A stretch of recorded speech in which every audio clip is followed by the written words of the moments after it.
slide 2 is all about the mean value. You're mean.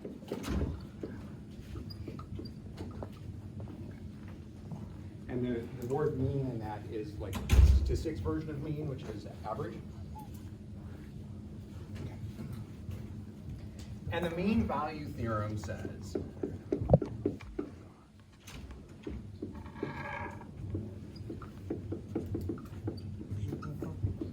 I hate it.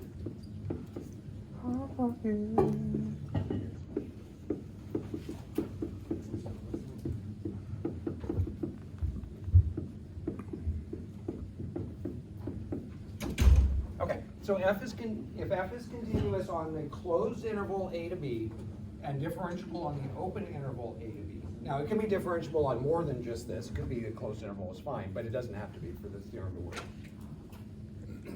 So the function is continuous and differentiable. Then f prime of c equals f of b minus f of a over b minus a.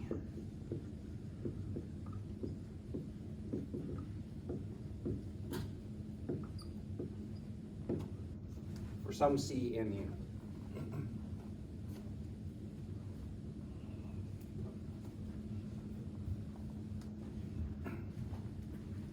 Normally I would spend time and go through the proof of this theorem, but I'm going to skip over that part just to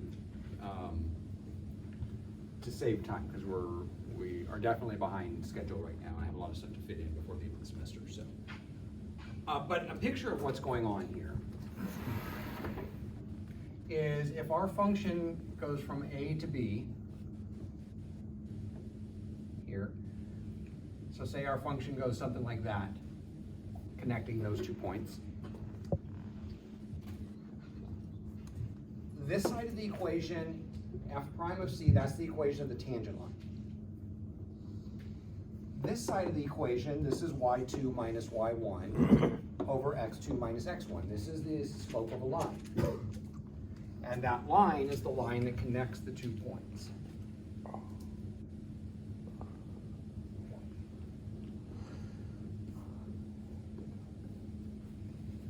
The slope of that line is this side of the equation.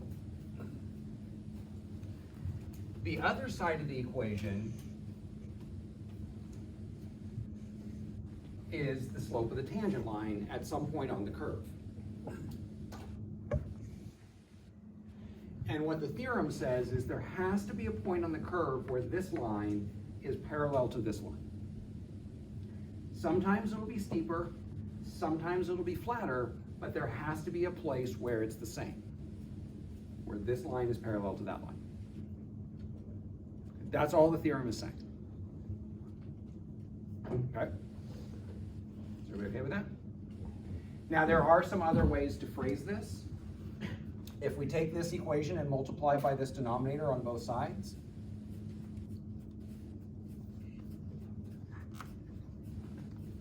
we get f of b minus f of a equals f prime of c times b minus a. So this is an alternate format for this. All I did was take this equation, multiply both sides by b minus a. Should we get in like the depth of understanding this? We don't need it. It's not that. Just recognize that this theorem exists. It'll come back up later in this class. It'll come back up in Calc 2, but not something that you will ever be doing problems with. It'll be, when I teach Calc 2, I need to use this for, at one point in Calc 2, we find the length of a curve, and I need this theorem to be able to come up with a formula for it. Once we have the formula, then we never go back to the theorem again. Okay. Now, another way that we can phrase this is delta y equals f prime of c delta x. Delta just means change. So the change in y is just the difference between the two y values, the starting value and the ending value. So these are just some alternate formats that we can write this in, but this is, we can just think of it this way. Okay. Any questions about that? Now, what good is this going to do us? Now, the problem with this theorem is that it does not tell us where that point is. It could be way down here. It could be way up there. All we know is it's somewhere between these 2 points, somewhere along that part of the curve. And that's the problem with this theorem. It's not a theorem that's going to help you solve problems. It's a theorem that's going to get used later to prove other theorems. And those other theorems end up being really, really important to help us solve problems. But this one doesn't do it directly. It's a tool that gets used later to build the tool that we need. Does that make sense? Okay. Now, but this does lead to 2 very important results that come from this pretty quickly. So we know that if f of x equals a constant, that f prime of x equals what? What's the derivative of a constant function? 0. Okay. Are there any other functions whose derivative is 0? Okay, we haven't found any yet, but that doesn't necessarily mean that they don't exist. Okay? But this theorem is going to show us that constant functions are the only functions that have 0 derivatives. Okay? And that's going to be our next theorem that's going to follow directly from this.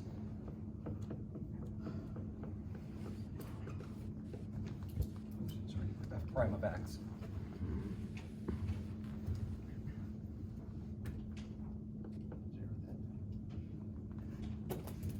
F prime of x equals 0, and f is a constant function.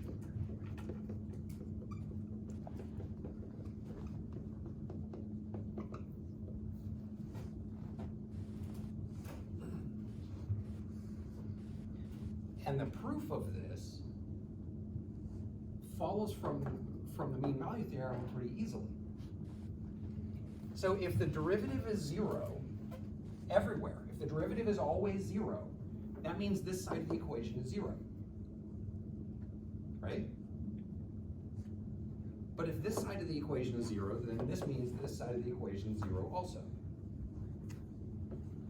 So f prime of c, we know it equals 0 because that tells us, but it also equals f of b minus f of a over b minus a.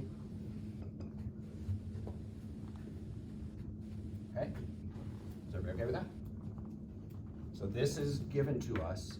This is because of the mean value theorem. So now we have f of b minus f of a over b minus a equals 0.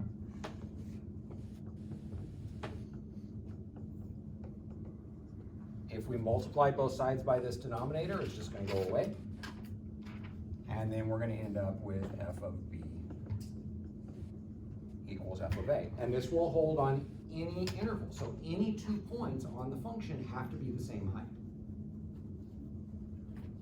Well, if these 2 points are the same height, and these 2 points are the same height, and these 2 points are the same height, and these 2 points are the same height, then all of them are going to be the same height. Does that make sense, everybody? Okay. I'm not going to ask you to go through this theorem or anything, but this is where it comes from, that if the derivative of a function is always 0, it has to be a constant function. It's the only types of function that have zeros for derivatives. Okay. And then our next theorem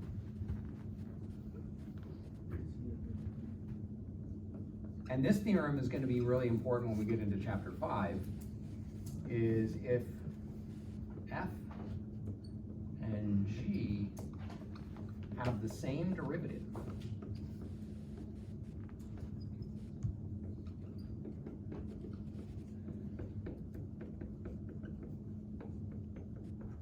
if they both have the same derivative,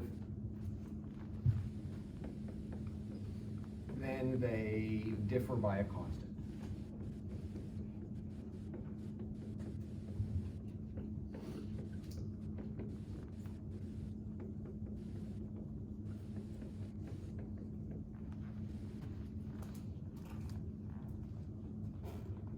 so if two functions have the same derivative, then those two functions have to be exactly the same, except for possibly some constant on there.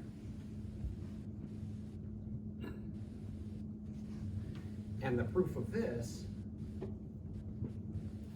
let's let h of x equal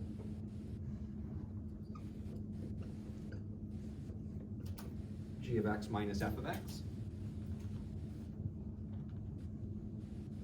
Let that happen.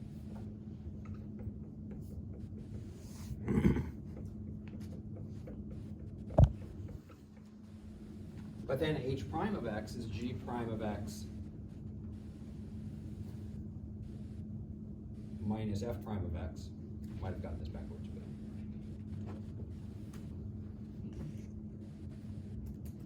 Oh, no, that's right. But if g prime of x and f prime of x are equal to each other, then this is going to equal 0.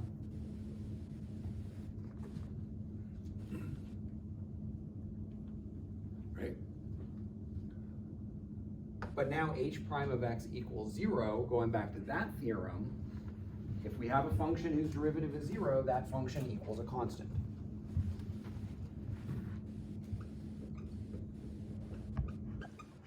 And we'll go over this again when we get to chapter 5. Not this theorem. This theorem is going to get used. That anytime we have this plus c is going to play a really important role in chapter 5. This extra plus c here. Not going to go over the mean value theorem again, but we will. This theorem will come back up. We'll talk about the theorems. Okay, but now h prime of x equals c, which means that g of x minus f of x equals c, because that's how we defined h in the first place. But this implies that g of x equals f of x plus c. Just move it over to the other side. Okay. So this theorem is going to be the important theorem later on in the semester. The mean value theorem is necessary to get this. Okay. Any questions here? That's all we're going to do about 4.2. So the mean value theorem will come up in later semesters for various things. It'll never come up as something where you have to use it to solve problems. It'll be something that gets you, that the professor will use to prove a theorem that will then give you a formula or something, or a formula or a technique or some algorithm to solve problems, but not using the mean value theorem directly. It's just something that's going to help us come up with a formula. Okay. This theorem will come back, but really just the statement of the theorem, not the proof of the theorem. You don't need to do these proofs. Okay. Any questions here? Okay, so that's it for 4.2.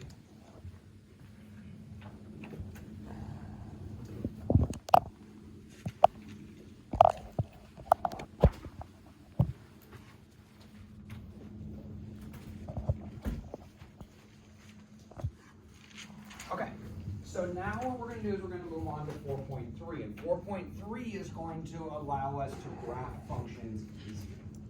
Right now, our only option for graphing functions is to just plot a whole bunch of points and get an idea of what it looks like. But now what we're going to start doing is we're going to graph it in a more analytical way. We're going to analyze the function, and that's going to tell us, oh, this is what the graph has to look like. We'll plot a few points, but not very many. Okay? And so the first thing we're going to look at, this is 4.3.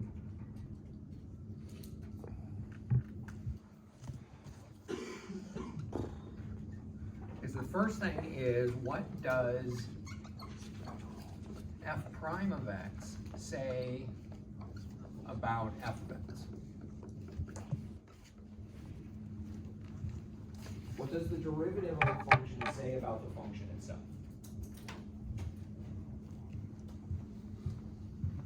Okay. Now, what does the derivative tell us about a function? Derivative is what? Rate of change. It's the rate of change or the slope, right? So the derivative tells us the slope at any given point. If we have a positive slope, what does that say about a line? It's going up. It's increasing. So what this is saying is anytime our derivative, which is the slope, is positive, that means our function itself is increasing. Anytime our derivative is positive, we're going to be increasing. Anytime our derivative is negative, what's going to be happening? We're going to be decreasing. And so that's going to be the first thing we're going to look at.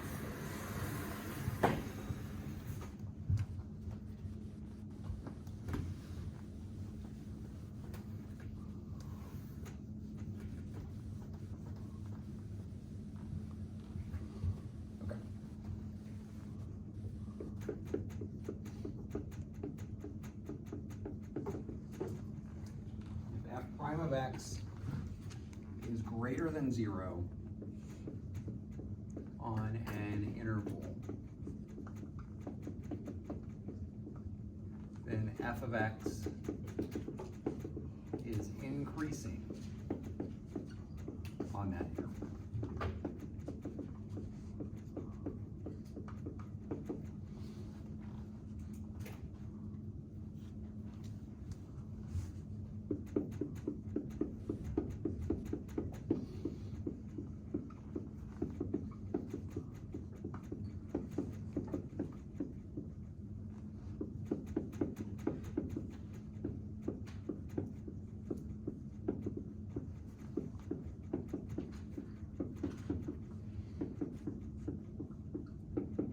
And if f of x is less than 0 on an interval, then f of x is decreasing on that interval. What happens if it's a less than or equal to, or? If it equals 0, that means it's flat. That's what we just did with the mean value theorem. Is if the derivative equals 0, then we're a constant function. We're flat. So we're only gonna have less than or greater than? Well, so we're going to be asking when is this function increasing, when is it decreasing? Increasing is going to be greater than 0, decreasing is going to be less than 0. Okay. Any points where it is 0, it's going to be flat.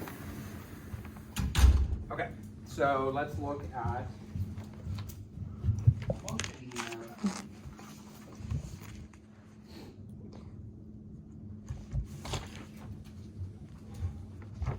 And see what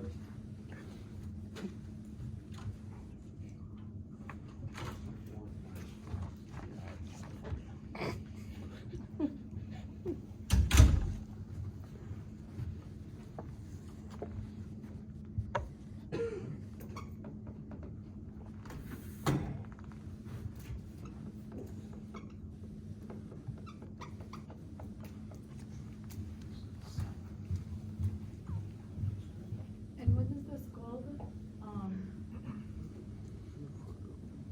Is there a name, like? specific- it doesn't have any. It's just. Okay.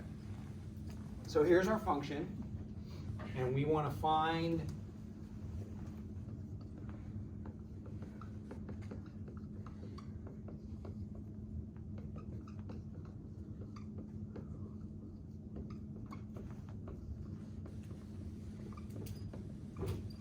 intervals of increasing and decreasing.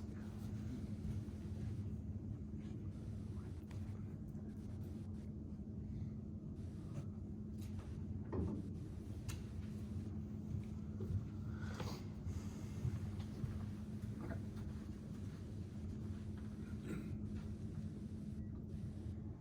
And so what we're going to do is we're going to look for when is the derivative positive, that's going to be increasing, and when is the derivative negative, that's going to be decreasing.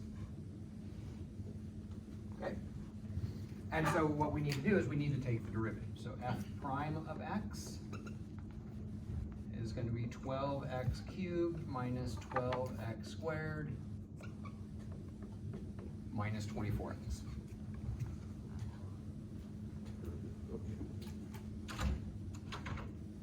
Okay.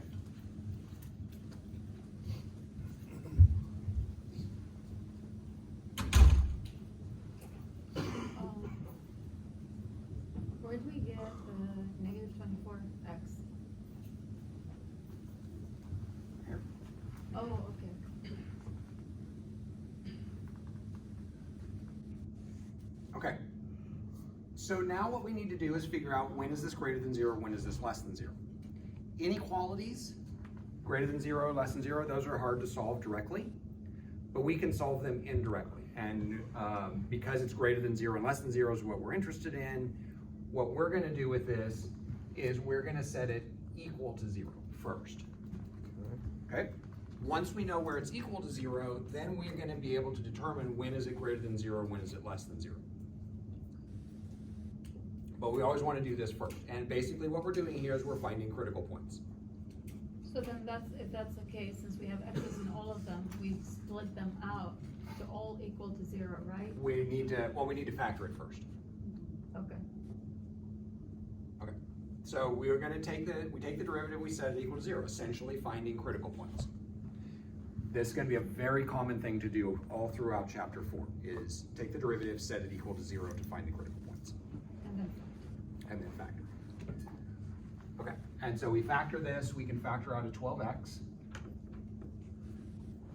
x squared minus x minus 2 equals 0.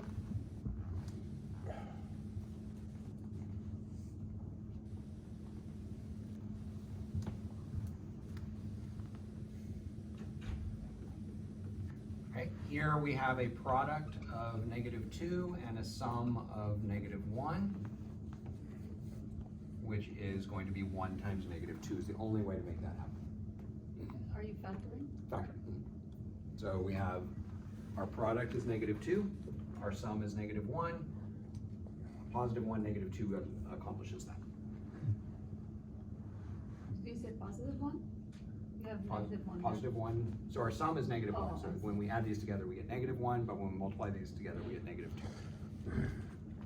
So this is going to be x plus 1, x minus 2 is 0. Okay.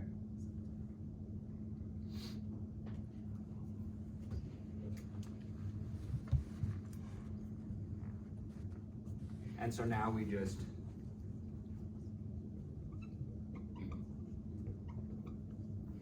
x equals 0.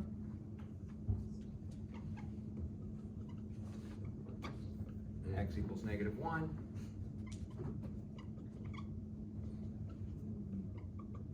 And x equals 2.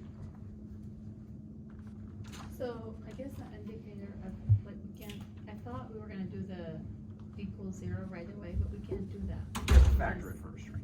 Yeah, Once it's factored like this, then each piece gets set equal they to need to be individual, not connected by a plus or a minus, right? Exactly. All right, any questions about that one?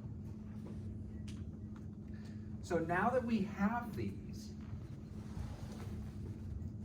what we're going to do is we're going to make a number line. We're just going to mark these on a number line. They don't have to be, you don't have to make like a real detailed, perfectly scaled number line. All we need is, since we got 3 critical points, I'm just going to mark 3 places on the number line. I'm going to label them with the numbers that I have there. The only important thing is they have to be in the correct order. So -1 is on the left, 0 is in the middle, and 2 is on the right. I know this isn't to scale because this one should be a bigger gap than that one, but it doesn't matter for what we're going to do with it. So, okay.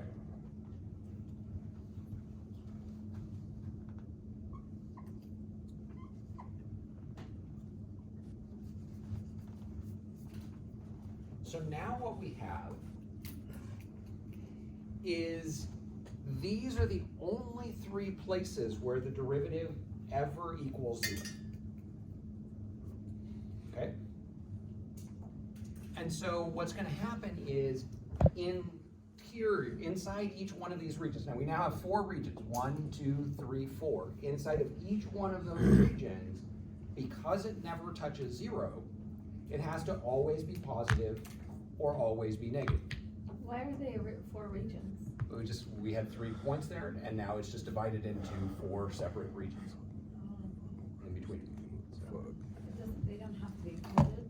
Like, they don't have to be closed? no, they don't have to be close. So we always have the 2 on the end, Okay. and then whatever in the middle we have. So these are 4 separate regions, And the nice thing about what we just did was within each one of those regions, it's always going to be positive or it's always going to be negative. Does that make sense? And so in each region, really all we have to figure out is this a positive region or is this a negative region? And so what I'm going to do is I'm going to pick points in each one of those regions. So what would be a point out here in this region? What would be a number that would fit here? -1. So -1 is this point here. What would be further out? -2. Okay. You could also do -47 million if you wanted to. I was gonna say -1.5. -1.5 would work perfectly fine. There's just anything to the left of -1 would have been fine here.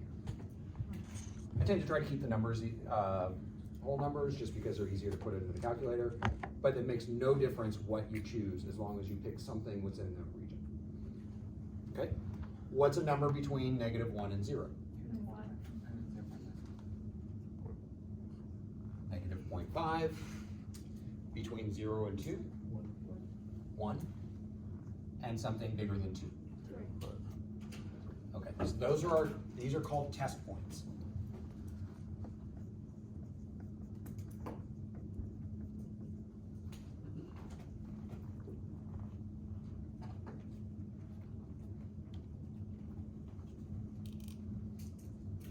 Okay. And we're going to use them to test whether the derivative is positive or the derivative is negative. And so what function do we want to plug those back into? The original, right? So we're trying to determine if the derivative is positive or negative. Oh, F prime. Yeah, so we're going to plug into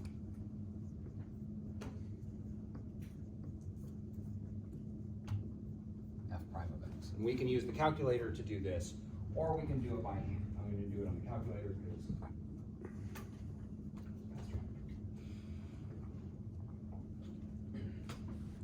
Okay, so what we're going to need now are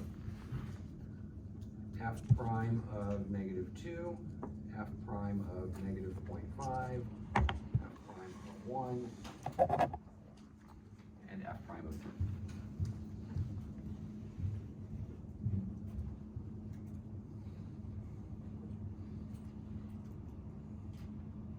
Okay, so I'm just going to go to the y equals,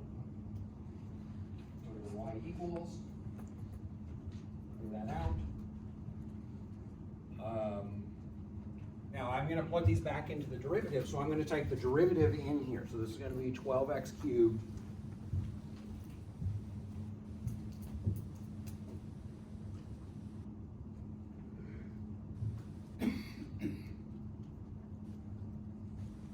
minus 12x squared minus 24x.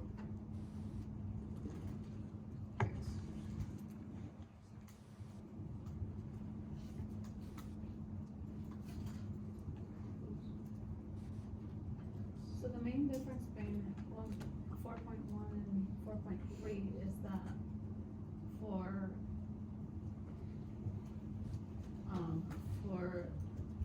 4.3, we're plugging the test points, where the 4.1, we're plugging the actual. Exactly. Yeah. Okay, and so there's our function. Go to the table, and we're going to type in our points. So -2, -0.5, 1, and 3.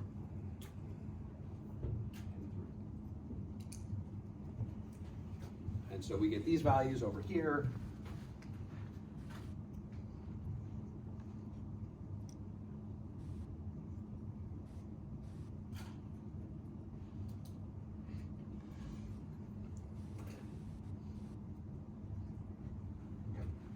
Usually these values alternate positive, negative, but it's not guaranteed to work out that way. So don't panic if they don't work out that way, but usually that's what we end up seeing. Okay. Is everybody okay with getting these values? Okay, so now what we're going to do is we're going to go back to our little picture, and this picture is going to give us everything we need. Whenever the derivative is negative, that means decreasing. Whenever the derivative is positive, that means increasing. Okay? And so in this first interval, at -2, we got -96, which means in that interval we're doing what? Decreasing, which means we're going to be looking like this. What about the interval that contains -0.5? Increasing. The interval that contains 1 is decreasing. And the interval that contains 3. Again, increasing. Okay? That's all there is to it. Yes? So it doesn't necessarily mean that the function is in the negative zone for a decreasing, it just means that it's going down. It's just going down, right? It could be way up high and just coming down. It's like a roller coaster, right? Roller coaster could be underground, roller coaster could be way up high, it doesn't matter, it's just coming down at that point. Why is, oh, you looked at the negative, so you look at the test point first, and then you look at what it equals to, and that's why -0.5 is going up. Going up correct? because our answer was Correct. positive. And we don't even care what these numbers are, just whether they're positive or negative. Right. Okay, and so now what we're going to do is read off our intervals.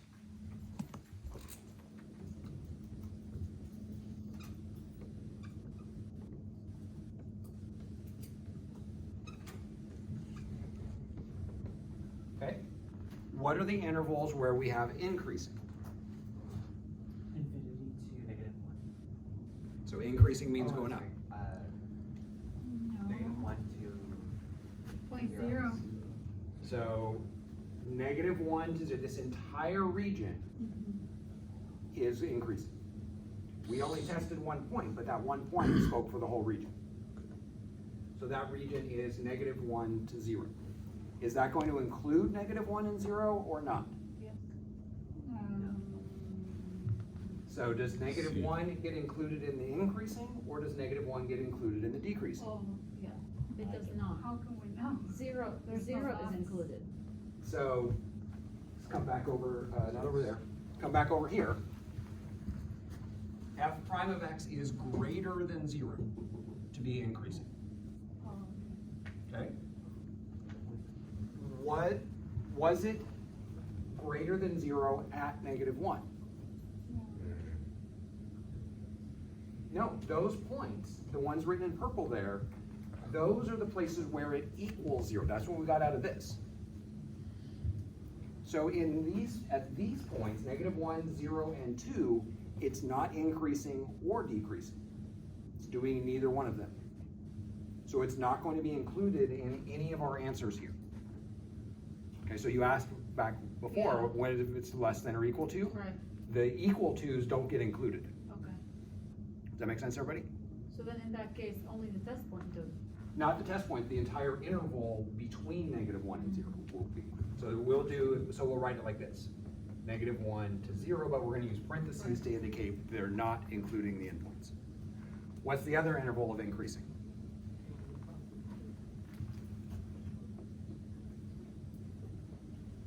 To infinity. The ends always include infinity or negative infinities. What about decreasing? Negative infinity to -1. Negative infinity to -1, and And 0 to 2. 0 to 2.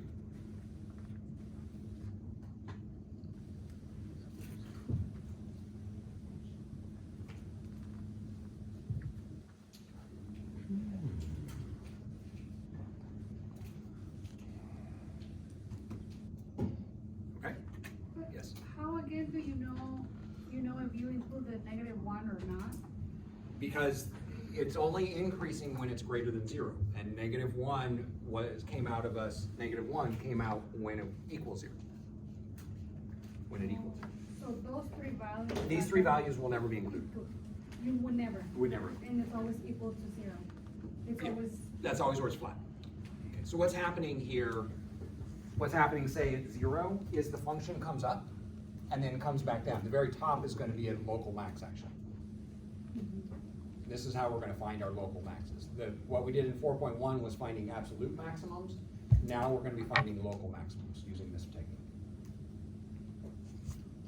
Okay. Any questions about this? Can we do examples? I'll give you guys an example to do. And so basically what this whole section is going to be, this is part A of the problem. And then there's gonna be a part B, a part C, and a part D. And we're just gonna be doing, I'm gonna show you one example, and then you guys will be working on your own example. And then I'll go back and do the next step on my example, and then you go back and do the next step on your example. Just basically we're working through these problems together. Okay, so let me find a problem here.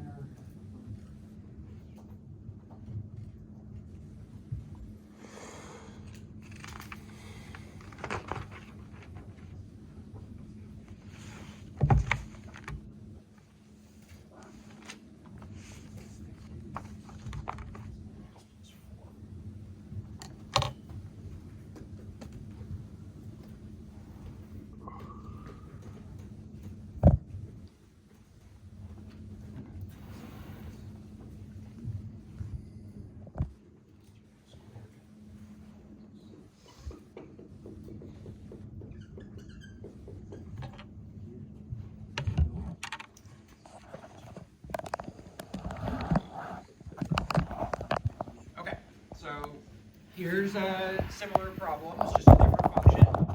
Find the intervals of increasing and decreasing for this function.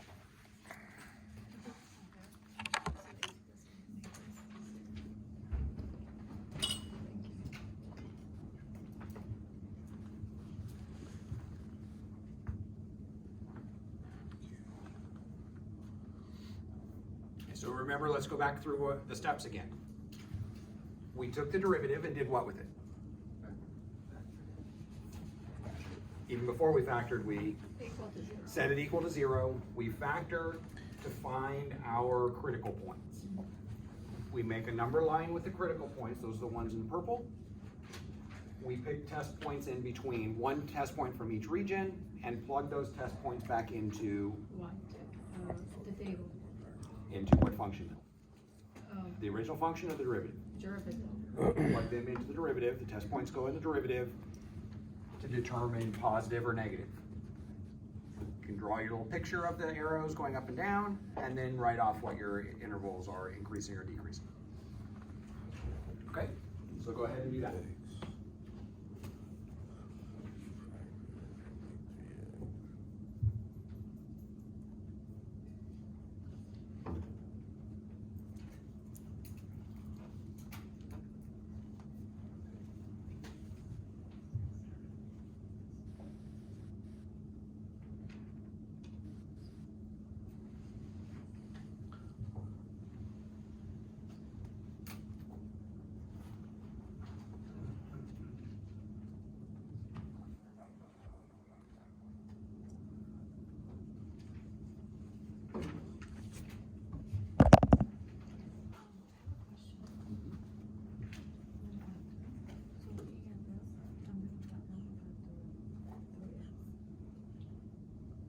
So, well, no, so now what we need is, there's no x in this one, so you can't factor out the 3x, just the 3. And then what you're gonna need to look for is the product, correct product inside for factoring. Right. Thank you. Yeah, I couldn't factor, right? The Right. x Yeah, you can't factor out the x, but you can Right. factor out a 3. because of that 9 by itself.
Anybody need help with factoring?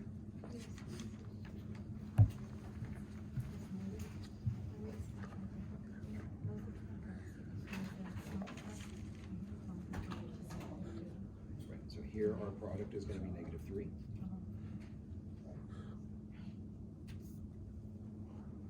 Because you're saying that because of the bigger Because of number? that number right there, yeah.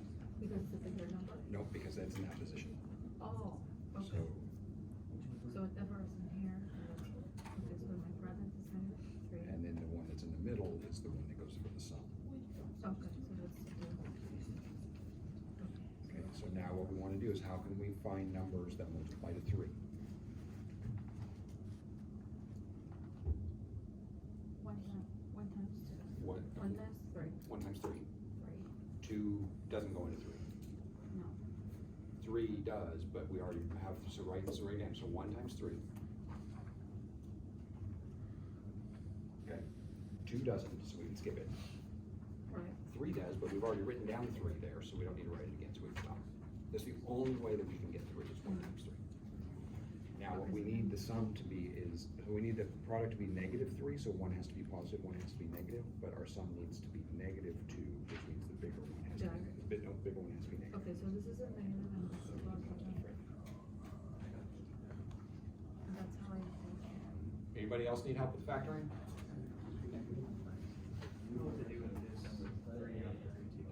Oh, so that's if there's no x's on the outside, then you can just ignore it. Because basically that equation would be 3 equals 0, but there's no x's that make that one. You just ignore that.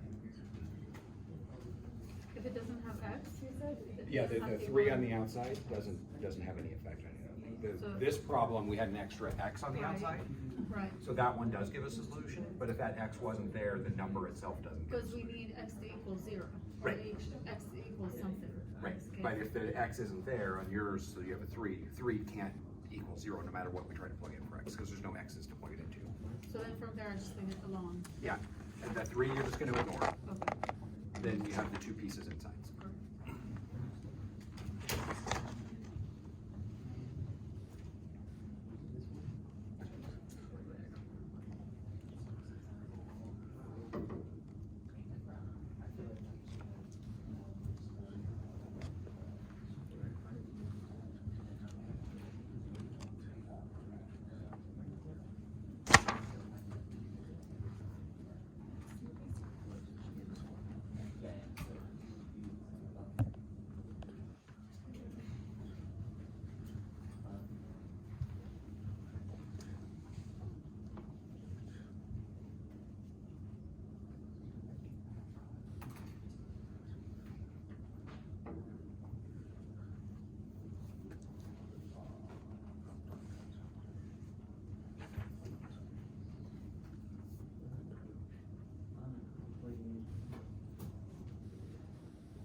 When you're choosing your test points, you can make them anything you want as long as they're between the 2 values. It doesn't have to be right dead center. It could be shifted one way or the other, whichever is going to be easier for you to work with.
factoring and solving part of it to give us our critical points.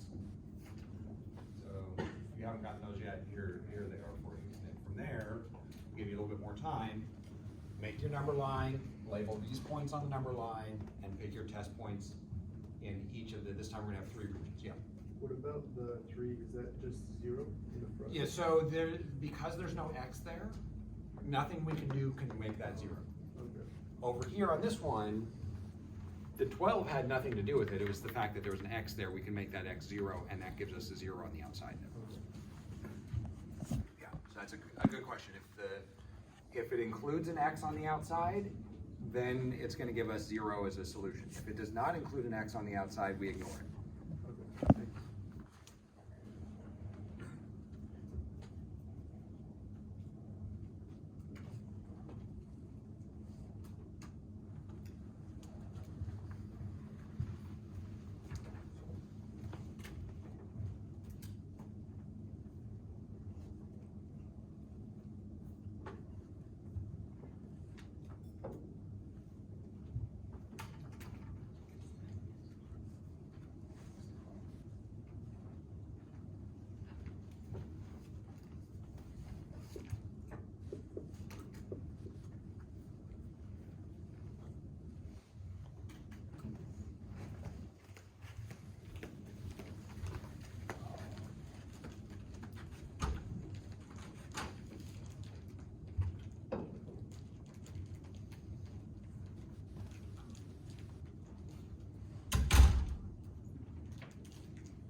After we find this, what's in the draw, right? And then decide whether there's an increase or decrease.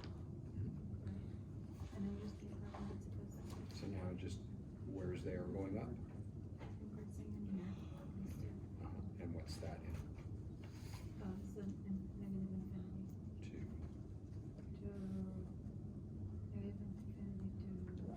negative infinity to -2. Where does that enter, that region end? Oh, you're So talking no, it's it.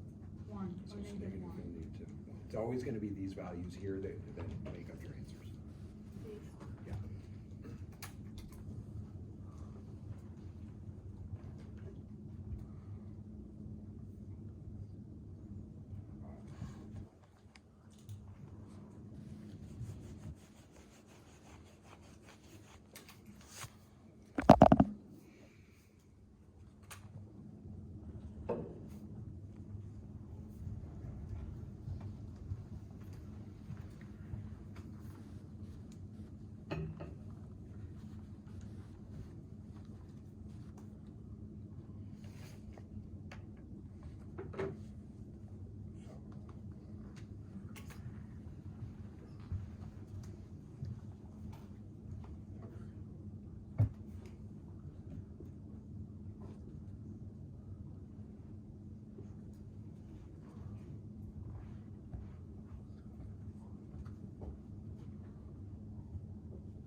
Okay, so I pick my test points. Do your test points, are your test points wrong if they're not the same numbers I have?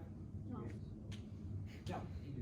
Whatever your test points are, doesn't matter, as long as this is a number that's less than -1, as long as this is a number between -1 and 3, and as long as this number is bigger than 3. Okay. And what are we gonna plug those 3 points into? Which function do we plug them into? Plug them into the derivative, so we're gonna do f prime of -2, f prime of 0, f prime of 4. You can do that on the calculator, you can do it by hand, whatever, somebody tell me what you got for f prime of negative 2? 15? F prime of 0? Maybe 9. -9. And f prime of 4 is 15.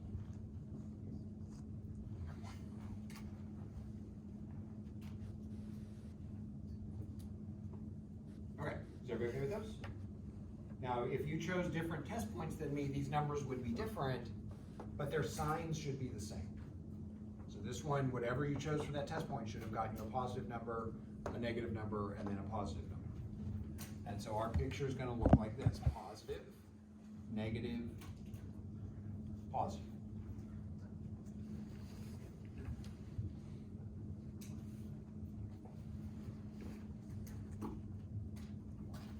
Is everybody okay there? And so where are we increasing? Negative infinity to -1. Negative infinity to -1, And then 3. 3 to infinity. 3, 4.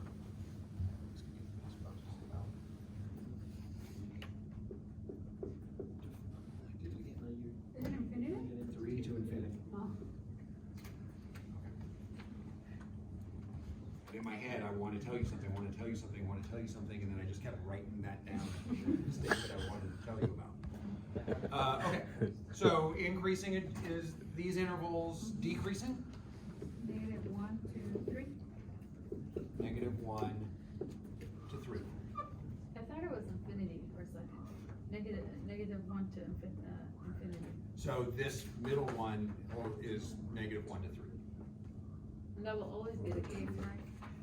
So it's just, you just have a region out here, negative infinity's out here on this end, Yeah. and infinity's out here on this end, and so this region's negative infinity to -1, -1 to 3, Yeah. 3 to infinity. Okay, it's very, very important when you write this down, increasing and decreasing, the numbers you use will always be the numbers that came out of here. You never include your test points in your answers here. The test points are just to determine whether it belongs in this category or this category. The intervals itself contain these numbers. Any questions there? I have a question, but comparing this with the previous one, why here we're using the derivative and the previous one it was the function? Okay, so we're looking for different things. Last one, we were looking for maximums and minimums. Absolute maximums and minimums, the original function is gonna tell us that. Original function tells us highest and lowest. The derivative tells us the slope, increasing or decreasing, and what we're looking for now is increasing and decreasing. So we have to make sure we're using the correct function when we're trying to get a question answered. So absolute maximums and minimums are going to be the original function, because that's what the original function tells us. Increasing, decreasing will always come back to the derivative. Any questions there? Okay. Everybody okay with this? Up next, local max and local min.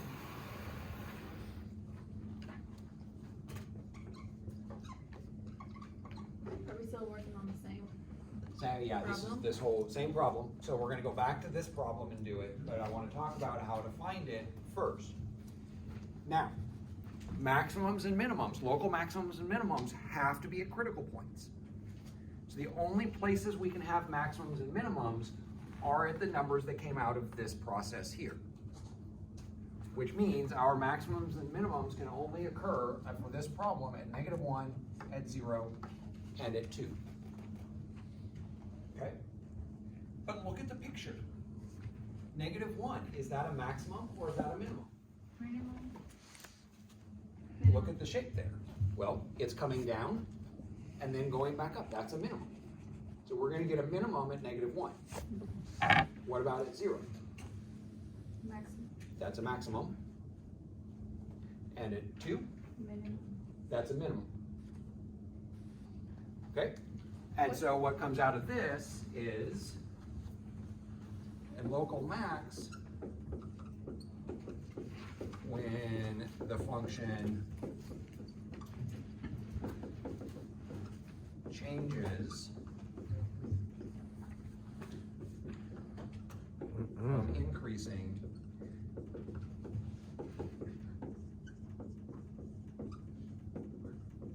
to decreasing. So when we come into the point going up, but leave the point going down, that's where we get a maximum. Going up, going down, maximum in the middle. Does that make sense? So then 2 is minimum. And for if it's the other way around, it's gonna be a minimum. So local min when the function changes from decreasing to increasing.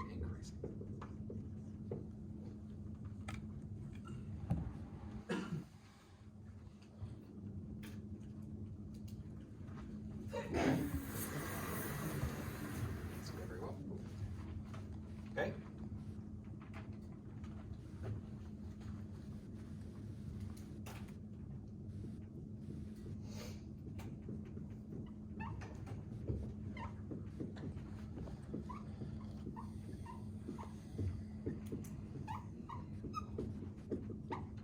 Now, there's one other thing that can happen. What if it doesn't change directions? What if it's going up on one side and going up on the other side?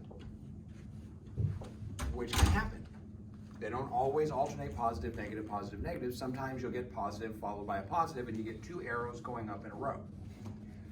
If it doesn't change direction, then it is neither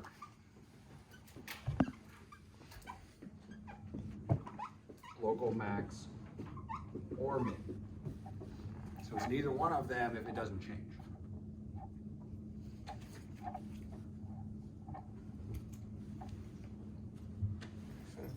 Okay. So let me put a little note up here with this one. This one we plug test points into f prime of x. So for the increasing, decreasing, we're going to plug test points into f prime of x. But for this, where do the maximums and minimums come from? Where do they get determined? Where did we do back in 4.1? Where did we plug our points into? Original function. Back into the original function. So what we want to do here is plug critical points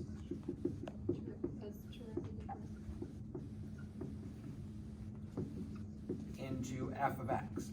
So for maximums and minimums, we always want to go back to the original function. For increasing and decreasing, the first part of the problem, we're going to be plugging test points into f prime in this step here. But for this step, for the absolute max and min, or local max and min, we're going to be plugging them back into the original function because that's going to tell us how high that maximum is or how low that minimum is. Okay?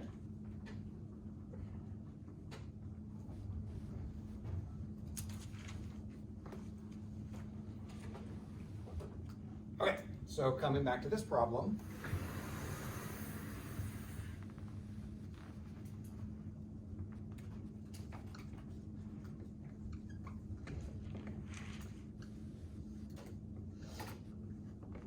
We need to find the local max and min. So this is part B. This is A. This is part B, find the local max and mins. So where do we have local maxes?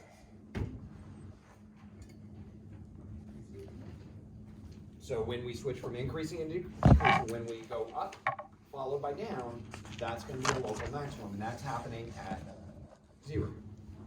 So that's going to be 0 something. We need a y value to put there. That's where the original function is going to come back into play. But I'm going to worry about these first, and then I'll go back and get the y values later. Are there any other maximums? No. What about our minimums? Where did those occur? -1 with some y value, and 2 with some y value.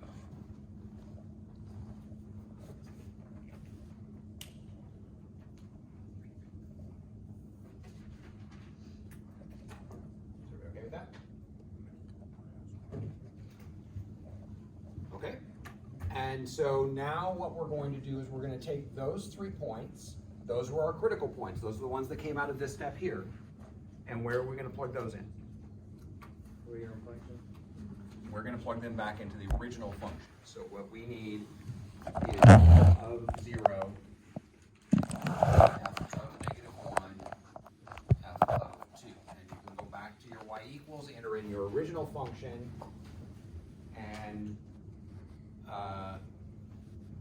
and do this. Okay? Any questions about that?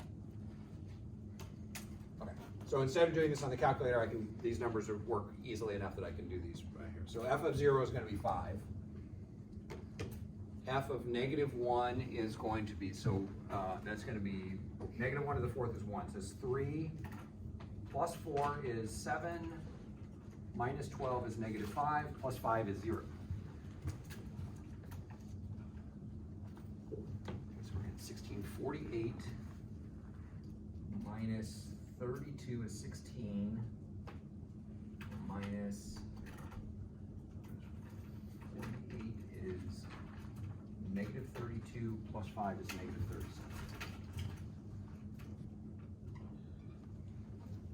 Okay, so our local max is at 0.5. Our local mins are at -1, 0, and 2, -37.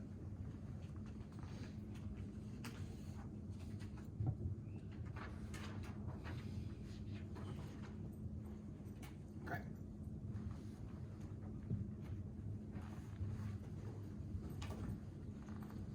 To the other side. Okay, so everybody see how we got these numbers? The 5, the 0, the -37? Just take these values, 0, -1, and 2, plug them back into the original function, and you can just use the calculator for that. Okay? So your turn. 5 minutes left, so we're not gonna have a lot of time to do this. Your turn is find your local max and mins here. Should be pretty clear that there's gonna be one maximum and one minimum. And then take those points and plug them back into the original function, and that's just gonna give you an ordered pair for your maximum and your minimum.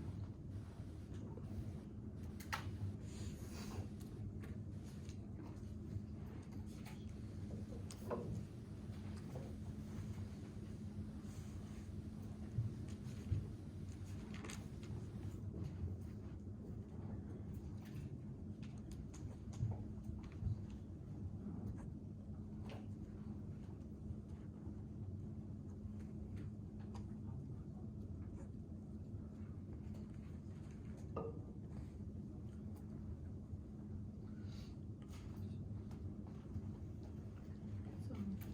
when you go maps, it's free, right? That's minimum. So we go up the -1, right? That's your maximum. No, right. I don't have it. Okay.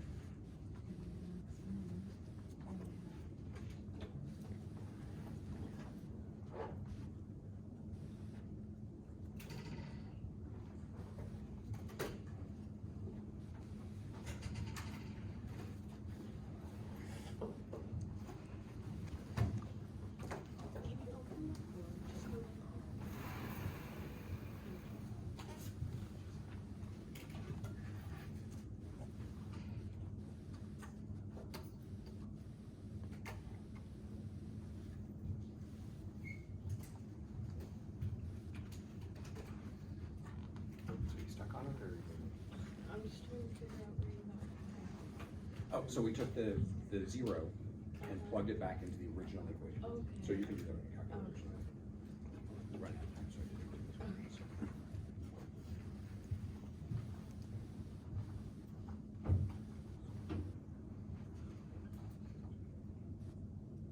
And did you plug it into the original? Back into the original, yeah. So local max and mins always go back to the original. The increasing, decreasing go back to the derivative.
surprised me, just this was so big. Oh, The very big, yeah, the really big. oh yeah, there's one that's small. Okay, we'll go with that. Are you guys getting a really big number when you plug in 3? Yeah. Oh, that's a minimum, so there's something wrong with the typing, 'cause that should be a minimum, so that should be the smaller of the two.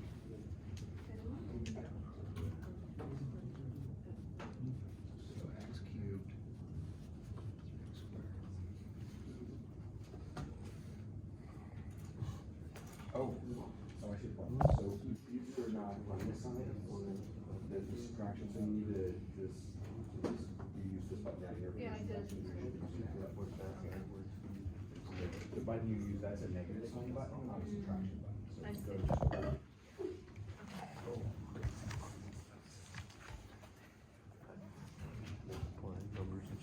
Okay, so local max. Where's our local max? So we have a, does everybody see that we have a local max at -1? That's something. I don't know why it's yet. Where's the local min? At 3. Okay, with some y value. And now where are we gonna plug -1 and 3 back into? The original equation? Back into the original equation. What do we get when we plug in -1? 9. Okay. And what do we get when we plug in 3? -27. Now, if this is a maximum and the one next to it's a minimum, it has to be going down to it. So this number has to be bigger than this number in this case. But it's not necessarily the case that every maximum has to be bigger than every minimum, because we could have a function that does this. So that maximum would be less than this minimum. And that can happen. But when you have two consecutive ones, the maximum has to be higher than the minimum. Okay? Any questions about this process? We're halfway through this problem now. Okay, what we're gonna do next is, what does the second derivative tell us about the function? So the first derivative tells us increasing, decreasing, and allows us to get local max and mins. Now we're gonna go back and redo this entire process, but we're gonna do this do it all with the second derivative instead of the first derivative. Okay, and that's gonna give us different information. And we'll talk about what that is next time. But it's gonna be exactly the same. We're gonna take the second derivative, set it equal to 0, get our critical points, set up our number line, do the same thing with the test points, and then also we're gonna be looking at the, it's kind of an equivalent to a local max and min, but that's not what they actually are. Okay? Any questions here? Okay, I'll see you guys on Wednesday. -23. Alright, fellas. This last one was -23, not -4.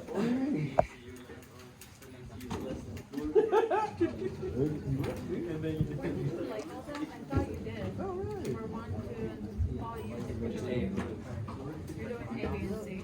Yeah, so A, so this is like a multi-part problem. This is part A, find increasing, decreasing. Part B, find the maximum. Part C is gonna be concatenated. So, Or is it 70?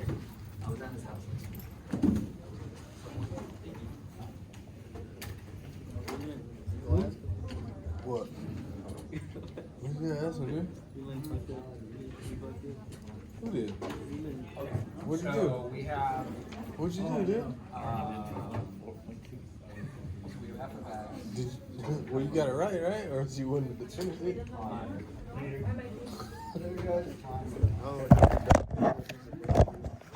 why not supposed to?